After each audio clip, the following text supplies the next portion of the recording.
Hey there, listeners, and welcome to season 2 of Project Zero. Goals the same as last year. We're going to hear some stories from some of the greatest project leaders in the game. This season, though, we're doing something a little bit different. We're going to talk a little bit more about AI and the impact it's having on the industry. We have to, right? Everyone else is talking about it. And today, we have a little bit of a twist. We have a leader of a company as opposed to just a project manager. And so we're going to get a few different perspectives here. I'm really excited to have him on the show. My name's Alex Tuck, and I am the host. And I am here with CEO of SingleFin, Zack Tembi, also my college teammate and good friend. Welcome to the podcast, Zack. Hey, what's up, Alex, and everybody in the Project Zero podcast community. Appreciate you having me on. I'm super excited to, obviously, we catch up quite a bit, but I was super excited to jump on the podcast here with you today, Alex.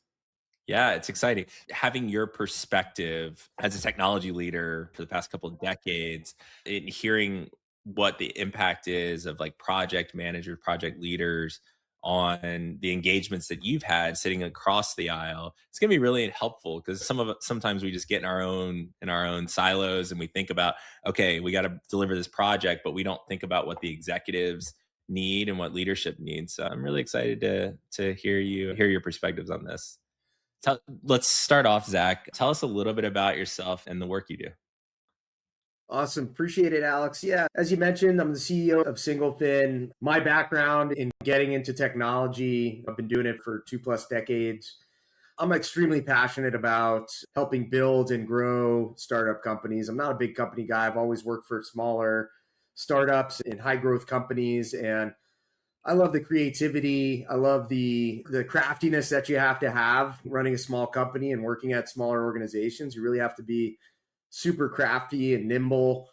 And like I found at big companies, it's just harder to get things done, right? So I've always gravitated towards startup companies. It's what I'm passionate about. And I was excited for today's conversation because through that journey and running SingleFin, we predominantly support Fortune 500, Fortune 1000 companies. These are large organizations helping solve their cybersecurity and infrastructure needs. And as we've gone through that journey, the project management role is extremely critical to success. The first part is really selling the vision and building the plan. But as far as like execution, I find it's like one of the most critical roles for company success, project success long term. That's awesome. Yeah. I think especially as you move up market, like when you start delivering services for the larger organizations, the projects become much higher risk, more high stakes, lots more dollars going into it. And you're exactly right. Yeah, that's when the PMing really is pretty critical. Zack, remind me, what'd you study in college? Oh gosh, so yeah, we're going back now. We're going to go back to the Roanoke College days. Primarily focused. I started out. I started business, then shifted to sports management, and then we met pretty early on in the journey, right? I think like first week on campus, which was awesome. Obviously, being on the same team, we spent a lot of time together, and that's probably part of the passion for like me working at startups. Like we were on a small team, a 25 person team, and really a lot of personalities. We worked hard. We had to put a lot of time and effort into our craft. A lot of fun, ups and downs, the peaks and valleys, good races, bad races on the track. It was such an enjoyable part. And like looking back on it, that's probably why I gravitated towards startup, is like those moments early on in college. That's awesome. No, I love to talk about where people came from, especially you, Zack, because we're the same thing. Like what was I? Finance, econ, like environmental science minor, like all these. That was what was fun about going to a liberal arts school. And you end up doing something completely different, right? But you get the passion from exploring and doing that stuff in college. So what did you do? What'd you do out of college? Where'd you start working? Yeah, so I got out of college, finished up at Roanoke College, and then moved up to Washington, D.C. Planted roots, was still just trying to figure out my path in the world and what I wanted to do, and landed a job at a 50-person small startup firm called Netuitive. We were working with mostly Fortune 500 companies and helping solve some of their observability challenges that they were having. And that was definitely the bedrock, the foundation for where I was headed. That was a great spot to start my career because I worked with some really talented folks that were top 1% of their craft on the business side and really high performers. And I remember two of my two of the mentors, the guys that I worked for, they were New York City, pretty gruff, like demanding, high paced, high rolling individuals. And they didn't take anything less than a win. And they were really hard on me and beat me up pretty good and like really made me earn their trust in the early days. But I learned so much, still stay in touch with those guys, and they set me up for what I wanted to do in the future. Because I realized after working with these two senior guys that really knew their craft, that's what I wanted to aspire to be. I wanted to be a top kind of 1% of our craft. That's awesome. Yeah. And you stayed in security, stayed in data for a while and dug in deep on data, right? Yeah. Where'd you go next? Yeah, so I think the place that really elevated my career, I was an early employee at a company called Splunk. Heard of them. Yeah. When I was telling people, like, yeah, I'm joining this small startup called Splunk, and they're like, what is that? What does that even mean? But we really, right timing, right technology, right place. We solved a very specific problem that most IT shops had and just had a phenomenal journey. I think when I joined, we were around 30 million in revenue. And then today, I think Splunk's at 3 or 4 billion in revenue. They got bought by Cisco for quite a lot. I think $28 billion, thousands of employees worldwide. So it was really fun just to go through that progression of an emerging company, but it wasn't all cookies and cake over there, right? Product would break, we'd go work and sign a partnership agreement with a Fortune 100 customer, super demanding, and have to navigate that. But again, we were able to get some success, build a brand name. That kind of set me up for future endeavors down the road. That's awesome. And then how did you get to the place where you are today where you're like, hey, I want to start working in at Singlefin? Like how did your involvement with Singlefin begin? Yeah, it was definitely, I knew I wanted to build and run my own company from scratch. And it really originated from me talking to a few folks that I've worked with, high level of trust for 10 plus years. And we're all great graybeard guys and wanted to, number one, focus on our customers. What we came to, the core guys that I started Singlefin with, being on the vendor side and working for a high growth vendor can be pretty demanding. You've got to hit your revenue targets. There's a lot of focus on revenue targets and doing some blocking and tackling and putting pressure on your customers to accelerate projects. And we really wanted to live in a dynamic where we're focused on the customer themselves and making sure that they get to their end goal by sifting through a lot of the noise out there, especially with AI being adopted by many organizations. There is a lot of BS out there that like those companies don't do what's advertised. So we pride ourselves in working with the customer to reach those end goals and sift through some of the slop that they're encountering and helping them understand what's really going to provide value to their bottom line. That's awesome. Yeah, I don't think I trust anyone that says they're an AI expert. Like in its own, I think there's really great vendors out there that understand parts and components of AI. It's crazy. Like people will find us they'll use Claude or something and then search for AI consultants and nonprofits, and somehow we're showing up in the top three. And I'm like, let me just tell you, we are not AI experts at anything. We're like a project management shop. I don't know how we trick Claude, but what we do see is there's some really great folks that understand the security behind AI, like you guys, right? Or folks that can take you through an AI journey on selecting the right tools for your company or understanding the business goals that you're trying to achieve or making sure you have guardrails around AI, right? Like all those things. And I think there are a lot of companies out there that do things great in that specific area, but there's no such thing as a Goldilocks AI expert, I don't think. So Yeah, tell us. that's the Yeah. beauty of it. There's the innovation is accelerated so much that what's relevant and valuable today won't be next week. It's just the nature of where we're at from an evolution standpoint. Yeah, that's a really good point. The key with AI, like AI is just another one of the tools, right? Like it's crazy, like being a millennial and like growing up with technology. Like we're the first ones to have a computer in our house as kids, right? And it was like, wow, this is just a new technology. It's just like table stakes for us. It's yeah, got a computer. Now you go from dial up to like faster internet. Now you got servers, you got cloud, you got all this different stuff. And now AI is just another tool for us. And so if you don't iterate constantly, you're never going to keep up with the changes. Even 3 to 5 years ago, it used to take at least 6, 9, 12 months to build a beta enterprise ready software product. And today you could do that in a weekend. Oh my So God. it's truly unbelievable the pace at which innovation is happening. And the companies that want to win in today's climate, you have to embrace that innovation. And if you're not continuing to innovate, you're going to become obsolete at some point. At some point. Yeah. Yeah. Crazy. That's an awesome point.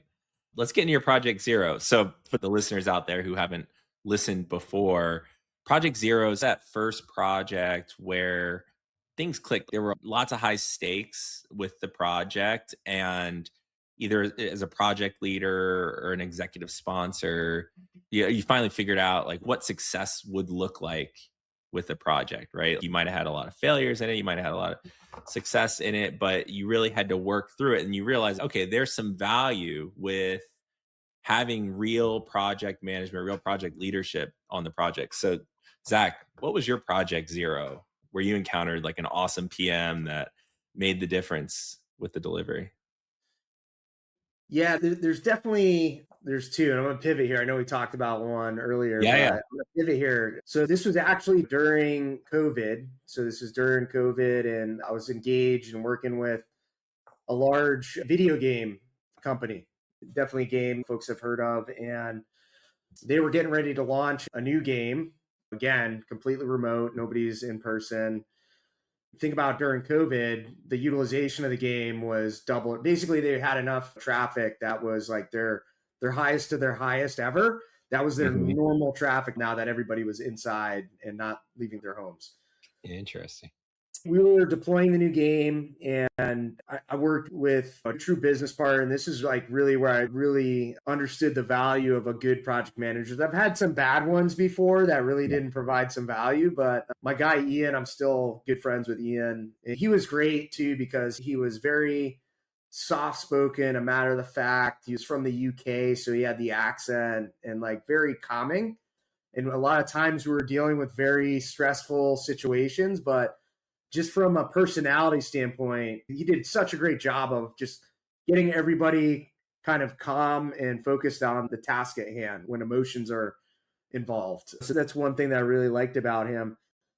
The other thing too that I think was extremely critical, and I look for this in any project managers that we work with at Single Fin or customer success folks that we work with, you want to make sure that communication across organizations is extremely focused and pertinent to that individual that you're working with. Myself, as a CEO of a company, I'm going to have a different view and perspective compared to maybe a software engineer, right? Who has a lot of pride and this thing works and this is how the customer wants it, but might not necessarily be that way. So, folks that are able to cross and definitely code switch between different levels of the organization to explain value, I think that's the most critical piece.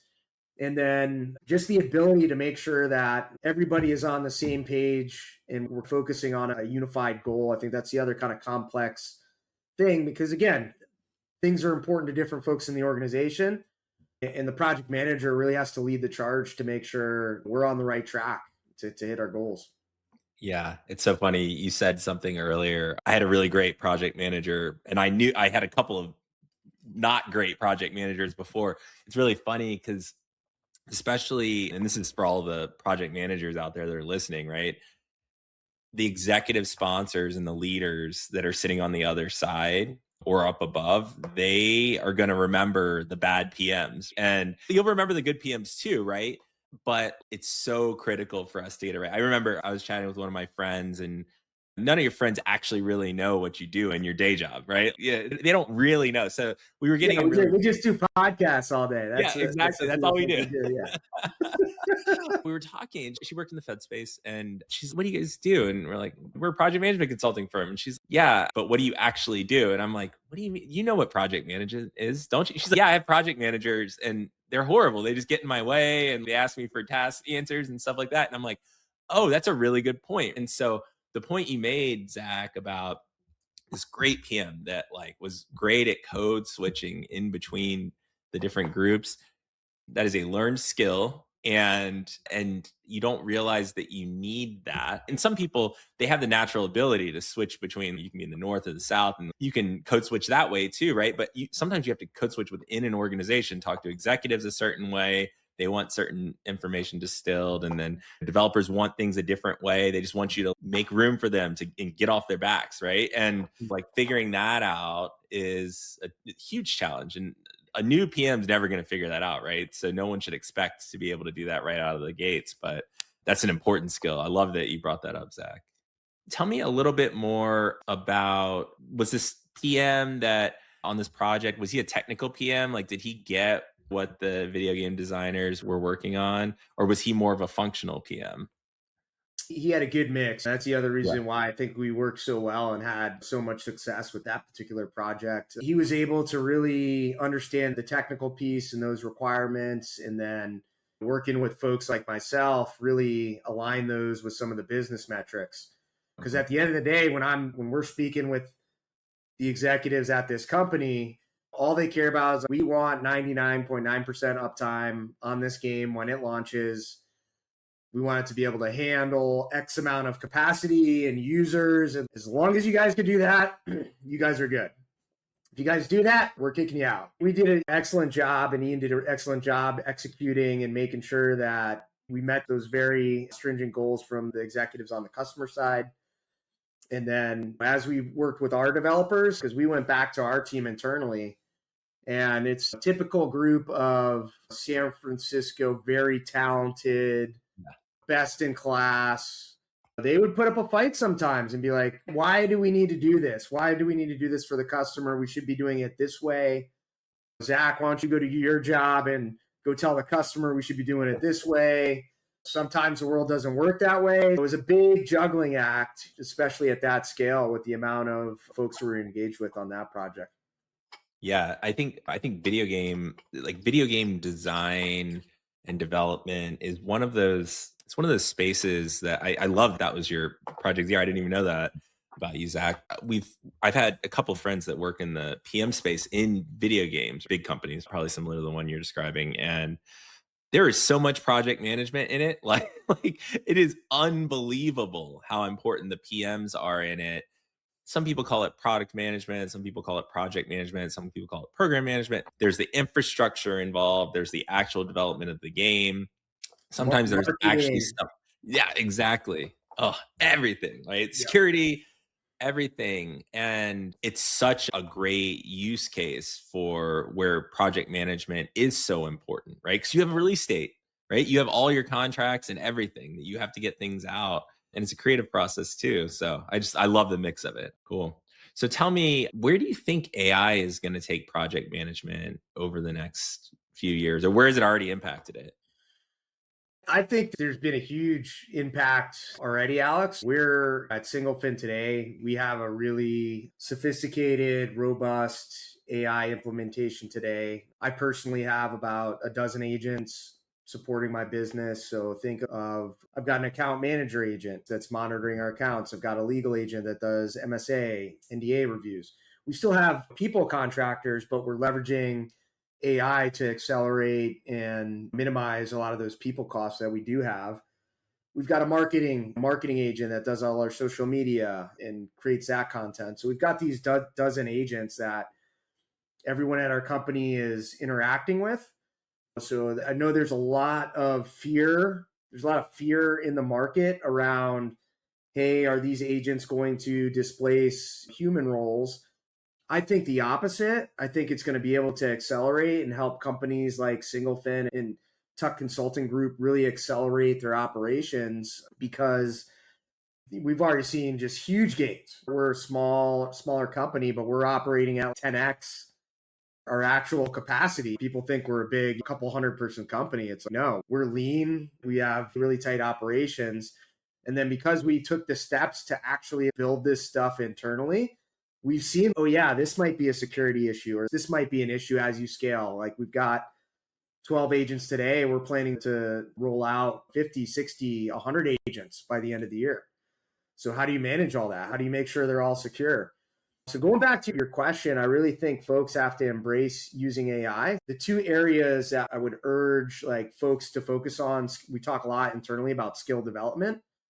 So actually go out and build this stuff. Like even me as a CEO, I'm not like a technical person, but like I've sat down and I've tested Claude, I've tested Perplexity, I've tested some of these AI security platforms. Like actually sit down and do that and learn the skills and like what works, what doesn't. That's the first thing. Identify those use cases, test them, test these products out, see if you could just get more time back in your day. If you don't have to, if you have an agent reminding you to follow up with a particular client or reminding you on an email or a project milestone, like that's great. Now, instead of you managing 5 customers, you could manage 30 customers, 40 customers, 50 customers.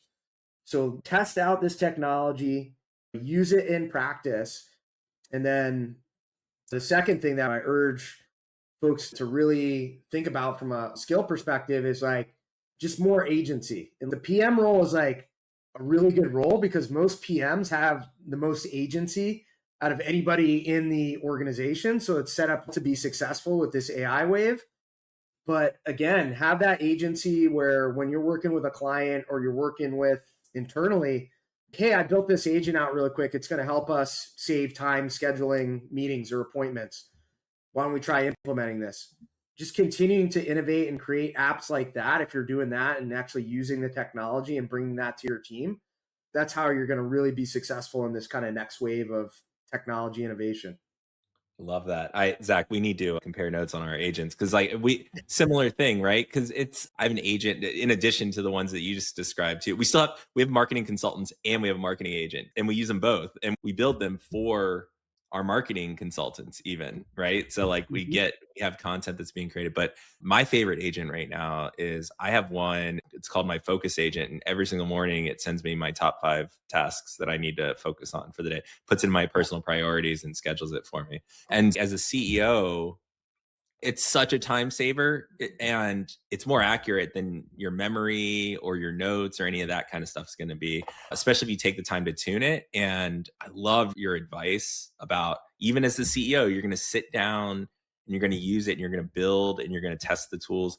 Look, that's not what you're going to do every single day, all day, right? That's what your team's way better at doing that. But being able to understand the capabilities of what is possible is unbelievable. And plus, I know how you're more of a functional guy than a technical guy too. You're very technical and you're underselling your capabilities, but we aren't that technical, right? And so what this AI wave has allowed for us to do, all these tools that are hitting the market, is it allows for a little bit of a democratization for the functional folks, the people that are good at talking to people and synthesizing information.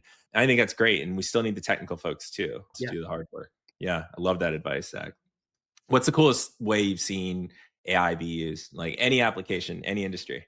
Oh, cool. There's so many, Alex. The area that I'm most excited about is definitely like medical and healthcare, identifying cancer and like solving some of these like very complex healthcare issues. It's super expensive right now for folks in America. If there's a way that we can make it cheaper, more accurate, that's what I'm most excited about. I think the more applicable use case that we're using at SingleFin, I think it's really helped us with our customers and internally. We think of agents as employees at the end of the day, right? So like our agents, they have names, they have emails, they have access to teams. What that allows us to do is it changed my thinking where I could treat these agents like an employee. So a systems analyst might only have access to XYZ data in our environment. We're not going to give them access to everything. So it helped us build our security controls and then also get folks that aren't accustomed to working with agents, if they're working with an actual person. So somebody emails and says, hey, we want to schedule this meeting. Hey, let's loop in the scheduling agent via email. And that just gets them accustomed to working with that agent. We have one-on-ones with our agents. So I have development sessions usually on a weekly basis where I focus on training them on specific skills or tasks. So I do that with majority of the agents. So I think just that evolution, like that is just amazing to me. Like it is amazing that now I could build these very useful employees that are working 24/7, 365. And then we still have to spend time with them. We still have to really curate their skills and do that. I think that's the coolest part about it. There's no magic thing that you're just going to throw in there. There's still work that has to be done to really get value out of it. But that gets me excited, right? Because I see as soon as a new model comes out that could do more capabilities, I'm like, whoa, now we could do like these dozen more things that I hadn't even thought about before. I love it. Yeah. Yeah. It's so interesting. I had Sean Harris on my pod last week, and he has an AI project manager, project coordinator called Harmony. He started this company, co-worked, and same concept, right? One email set up in Microsoft. It's got 200 plus agents behind it, right? And this is just basically the orchestration agent. But you email them, they email you, they Teams you, they do whatever. And I think that change, that switch in mentality of thinking about, I love that you specifically mentioned, the role-based access and only granting access based on the needs of that particular agent. I think that's really important. And not only is it great from a security perspective, but it limits the scope of what they have access to. And so it makes them more accurate too. And so I think that that's so smart to think about it that way. And that's actually not something that we're doing here. And I definitely want to think about that a little bit more, because that's a brilliant way to think about it and integrate it into your organization. Yeah, you're going to have your finance person, you're going to have your salesperson. Why not train your agents in a similar fashion? Like we want to make sure this finance agent is the best possible agent. He's only just thinking about finance 24/7. That's it. We don't want him to taint any of his analysis with sales data or marketing information. We'll silo that out, let the marketing agent take care of that. Love that. And have them work together, right? So if there's like a cross-platform question that I have, hey, I'm going to email the marketing agent, the finance agent. Hey, you guys work together, figure the outcome that I'm trying to get to. How much should we spend on marketing next year? Okay, I want the finance and the marketing agent to work together. What worked last year? What sort of events? And they'll go back and forth, like two employees going back and forth. It's pretty amazing. That's awesome. That's cool. Yeah. And just constantly tuning, right? Because you'll see something that you're like, what the heck? Why did it respond this way? And that's where the human in the loop really is important, right? Like you need to be able to see, like, why are these folks making these decisions? I say folks, but why are these agents? We're already talking about like humans. Why are they making these decisions, and what kind of behavior modification do we need to make? Just like an employee, like a young employee, right? Hey, why'd you send this email to the client this way? You should change your language, the way you communicate to this way. It's the same thing with agents, right? So cool stuff. All right. How can people get in contact with you, Zack? Yeah, great, good question. So you can find us on LinkedIn. So if you search for Single Fin, we should pop up. Hit my name right here, right there, somewhere. But find me on LinkedIn. And then if you want to just hear insight, so the best way is we have a weekly newsletter called CIOsurge.com. So if you go to that website and subscribe, you'll see weekly insights from SingleFin, how we're helping our customers, how we're innovating with AI, what's important to technology executives as a whole. And then we host some cool events throughout the country. We did an event in New York City, LA recently. We're doing an F1 event down in Miami in a couple weeks with a few technology leaders. Hit us up on CIOsurge.com and reach out with questions. I love to talk shop. I love to nerd out. So don't hesitate to reach out. That's awesome. I can vouch for it. I've been a CIO Surge subscriber for a while now, and I can't believe the insights you're getting from some of the top CIOs in the country, Zach. It's incredible. So it's a really great resource. Whether you're early in your career with CIOs as a CIO or aspiring CIO, or if you even are a CIO, there's a lot to learn from there. And obviously Zach's insights as well. So Zach, thank you so much for being on the show. Loved all the ideas that you shared. We talked so much about AI. This is exactly what I was hoping for with this season. And I love the perspective that you gave as an executive as a leader of PMs and technologists. I think it's really important for us as project leaders to hear that other perspective as well. And you get it. You understand the value that comes with project management. So really appreciated that. Yeah, I appreciate all the project managers out there, right? It's one of those almost behind the scenes, but like such a critical role. Every single partnership we had a big win. There was always some sort of project manager behind that success. So keep doing your thing, keep using AI, get more productive, get more innovative with any AI solutions. And I'm just excited for the future of PM. That's awesome. Cool. Thanks, Zach. And thanks to all of you who listened to us at Project Zero this week. Be sure to subscribe to Project Zero wherever you get your podcasts, and we will catch you next time with another great project leader story.